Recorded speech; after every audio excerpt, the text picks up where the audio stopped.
boy. Oh boy. Let's see what the fuck we got now.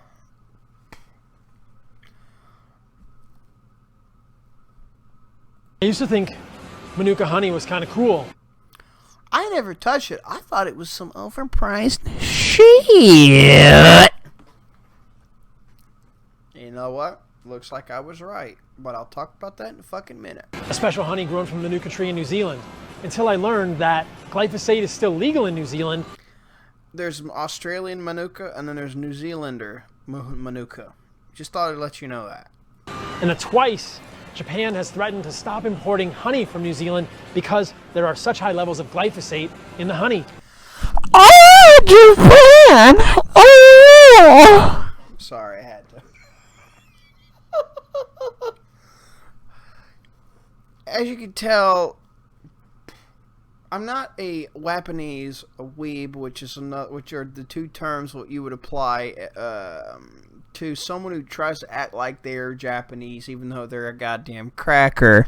It's one of those flavor of degenerate form. It's one of those flavors of white trash degeneracies. You know, kind of, like Wiggers are towards the Afro descent or black people.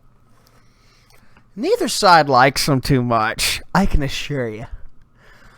We both hate on them because they're fucking cringe.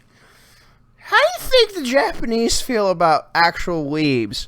You think they hate otakus with a passion?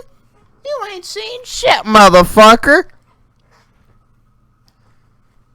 We don't like weebs either. That's why Filthy Frank did that whole skit about them. It's not someone who's an otaku or a Japanese anime and Japanese media and culture enjoyer like myself. I don't try to act like I'm a Japanese. That's when it gets offensive. Again, it's literally Wiggerism, but towards Japanese. Korea boos are just as cancer. Koreebs are like Wiggers and Weebs, but towards Koreans. Oh, the poor Koreans. I bet them bastards are gonna cringe seeing these motherfuckers if they ever see them. The poor bastards. Oh, those poor sons of bitches over there. If they ever find out the existence of Korea boos over here, they're gonna want to nuke us all the more. Anyway. Yes. Why the fuck did I go into all that? Well, this is just another reason my borderline Japanophilic yellow fever has increased slightly.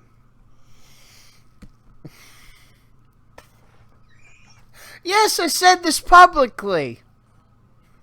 If you're offended by my wisecracks, go have a soy period somewhere else. Now I think Manuka Honey is bullshit, and I'm really bummed about that. You're gonna really hate on me for saying this too, then. It's hard to find a good honey that isn't contaminated with glyphosate. You have to know that within a 6-mile radius of that honey, there are no fields being sprayed with glyphosate, and unfortunately, from Manuka Honey producers in New Zealand, this is often very contaminated. The other thing you got to worry about besides the antibiotic residue that glyphosate residue absolutely is, its ability to fuck with the Shikimori pathway in vital gut biome, necessary gut biome life in your intestines, your gut flora that's needed, but also to other germs in general. That's why it's got those antibiotic effects, and you got Salmonella and E. coli strains that have gotten resistant to that shit.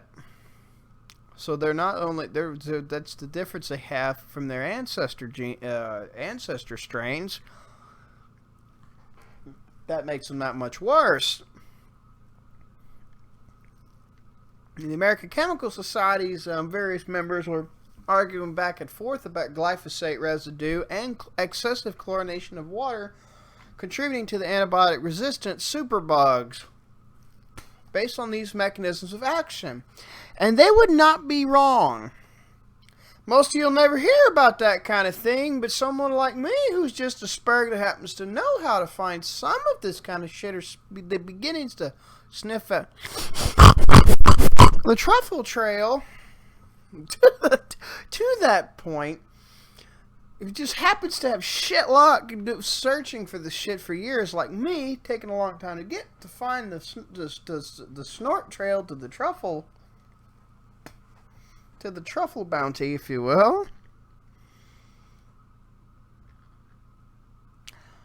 You get the picture. And yeah. So so glyphosate being a problem for your health is probably real. Oh, you can drink the shit. Yeah, but you're drinking an antibiotic. Why would you do that? Eating glyphosate contaminated stuff's like eating an antibiotic every day. That's not good for you.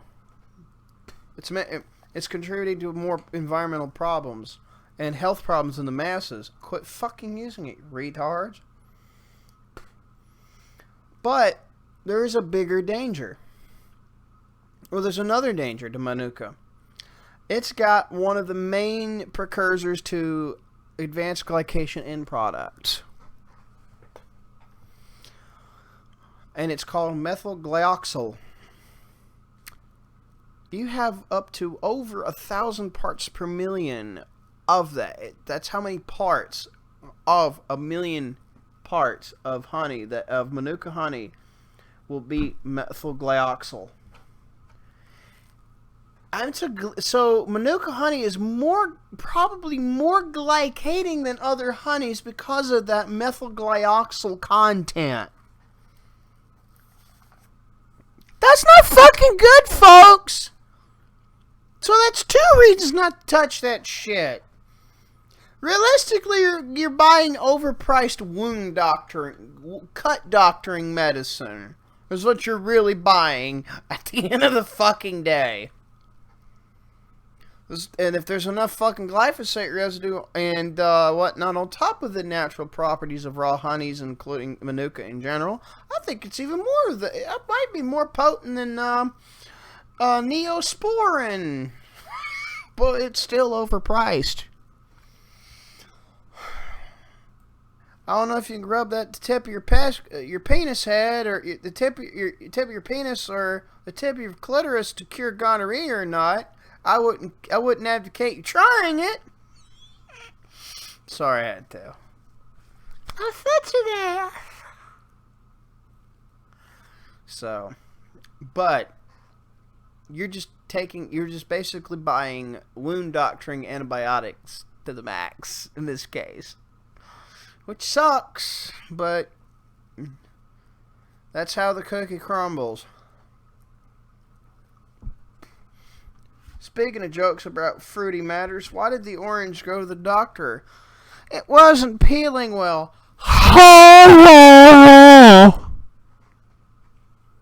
Anyway, if I get enough cheese, I'll get constipated like I do on conventional dairy. So I'm going to end it there before I feel like killing myself on camera. I'll see you later.